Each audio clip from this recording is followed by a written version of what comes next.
And joining me in the studio is, of course, Patrick Mpila, who is the president of the National Congress of Trade Unions. And in our Durban studios, we have the president of COSATU, Zingiswa Lusi. Good evening to both of you, and thanks very much for your time. If I may start with you, Zingi. 25 years into democracy, how would you describe the state of labor in South Africa? Thank you very much for having us, Budfuyo. And I must also greet the workers on this day of the Workers' Day. Indeed, the 25 years has had its achievements. We have our own challenges, and if one is to look into the achievements, we would indeed say that we have made great strides in relation to the state of the workers in this country.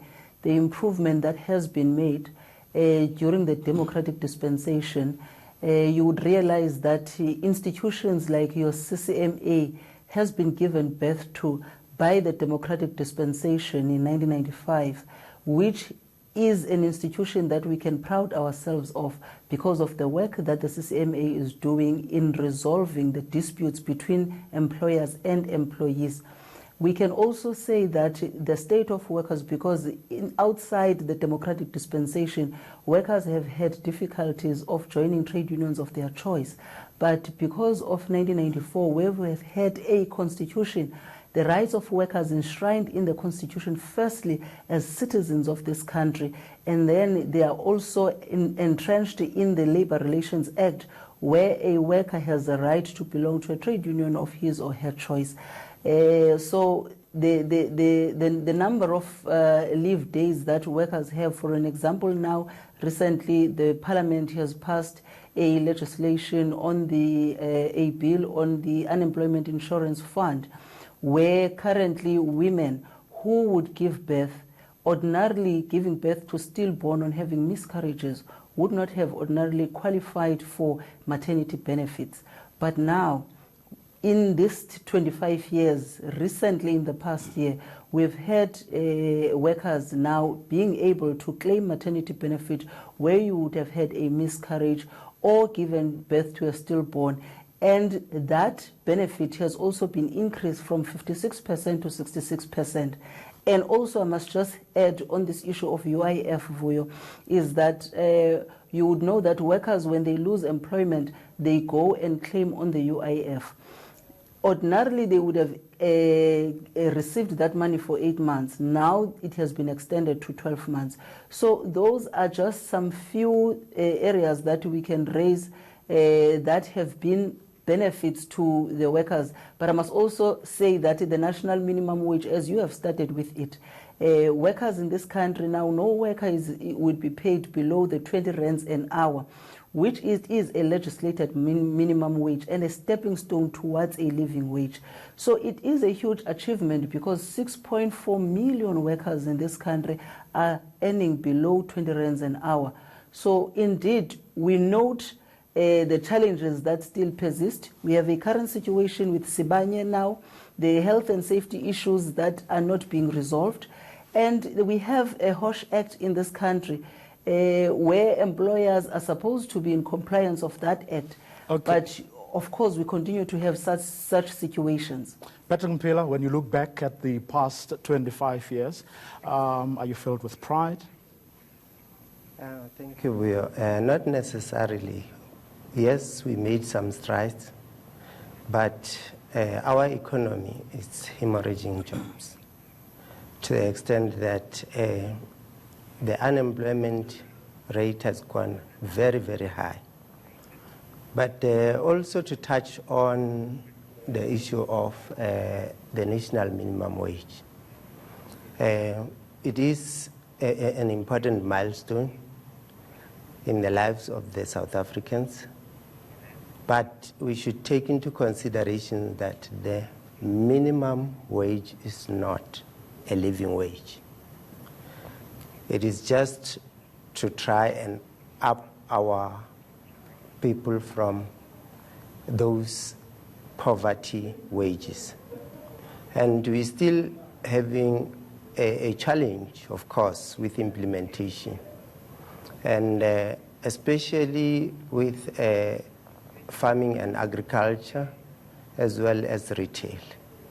There are those pockets, but we are proud to say we have the rise that protects the workers, but also we have challenges, especially in terms of labor inspectors, because now they are stretched to ensure that there is compliance. But as labor, that's where we also come in to ensure that those employers who are not complying with the legislation are taken to task.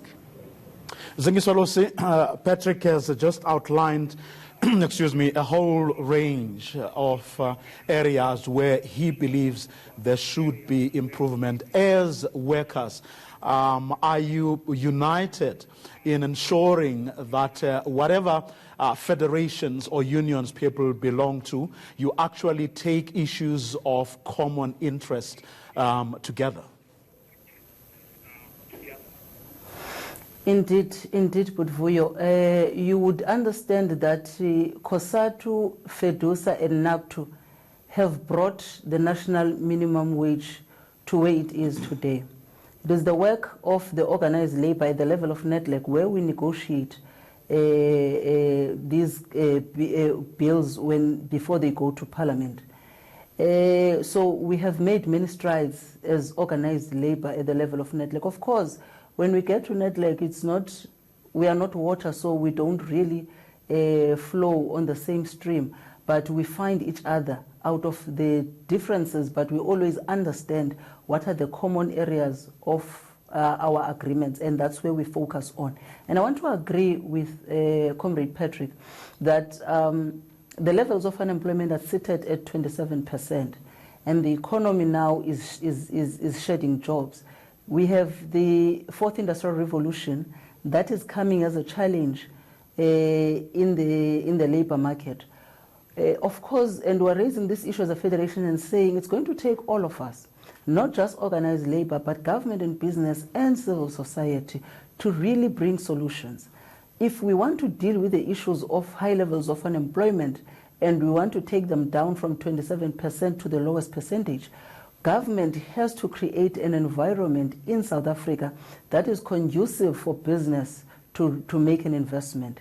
Secondly, business has to be prepared to make that investment, but honestly, it cannot be an investment that is going to thrive on the violation of the rights that workers have fought for and workers have won in this country. Well, you enjoy this proximity. Also, we want to say that you are very close to the people who actually make those decisions. Is your relationship, does your relationship translate into gains for workers, given that you are an ally of the governing party? Indeed. We can claim many victories as a result of us being in alliance with the African National Congress. A number of legislations, others have been returned back from Parliament, which bypassed NETLEC and were forced down the throats of workers when former President Jacob Zuma signed a taxation bill into law. And as a federation, we said at the level of the alliance, firstly, that that bill cannot be passed in Parliament and the President signed it because it has not been agreed to at the level of NETLEC. So those are the engagements that you would have at the level of the alliance at a political level. But of course, those are meetings that will be taking place behind the scenes. Mm-hmm. And when we are engaging government, it is at the point that you will see COSATU, I think it is the most federation that would have applied for most Section 77 at the level of NETLEC. Okay. On a number of issues. We have so as much as we understand and appreciate Budvuyo, our relationship with the African National Congress, that it's going to be full of some contradictions. Okay. Because we represent the class that we represent, and the ANC represent a multi-class organization. So it will find some contradiction, but we know that at least under the leadership of the ANC at the level of the state, we have managed, and through our own influence at the policy level, we have managed to influence the policies of the ANC. Okay, let's bring in Patrick Mpila. Now, you don't enjoy the kind of relationship that COSATU enjoys with the governing party. How easy or difficult has it been for you to actually, get the ear of those who would take decisions that affect workers? Look, it hasn't been that easy, but I know that we do find each other in NEDLAC. And so we are able to push our mandates there. And firstly, we caucus, like we say, as labor, and then on points of agreement, then we are able to push it through to government. So to us, it's not that easy, but it has to be a struggle, because the working class have to push to get better conditions of work. But what is important is that we do push, we do find each other. Where we don't find each other, we still have the means to push in terms of protest, marches, strikes, whatever is available to us. What do you think needs to happen going forward to ensure that, one, the hemorrhaging that you've identified gets arrested, but perhaps more importantly, more jobs are actually created by this 5 trillion rand economy? Look, to us as NACTU, it's simple. We must consume what we produce and produce what we consume. That means let's get local. Once we get local, we will produce more jobs and ensure that the African economy is sustained over and above the apartheid economy. It is there, but we have to introduce our African economy, where every kid will go and sleep with something in his stomach. Zingiswalosi, quick final word from you on how we can and make this economy to create more jobs. Thank you, Vuyo. The first thing that we need to do is firstly appreciate and acknowledge the mineral resources that we have underneath our soil. How do we utilize them in creation of jobs? We need to reindustrialize. We need to create a value chain in the sectors of the economy. And I always make this example, that we have steel that we export to China. It comes back as a finished product, eating utensils, your knife, your fork, your spoon.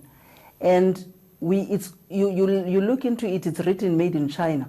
But the steel that it is made from, it is the steel that China imports here in South Africa. If we are to create employment in this country and allow this economy of ours to grow, we will have to reindustrialize and create value chain. We will have to do what Pat is raising, which the President has raised in his State of the Nation address, on the issue of focusing on the local economy. With the fourth industrial revolution that is threatening jobs, the economy that is able to create employment, it is the local economy. We need to pay attention to the small, medium enterprises. Those ones that are seated at the local economy, those have a potential because they are small, such that they are unable to then use the artificial intelligence and robotics. So there you would have a manual labor-intensive sectors. That's another issue that we need to do. But importantly, Vuyo, also is to reskill, upskill, and ensure that the education system responds to what the economy needs. Okay, that's where we're going to leave it for this evening. Thanks to both of you for coming through. The president of COSATU, Zingiswalosi, and Patrick Mpila, who is the president of the National Council of Trade Unions.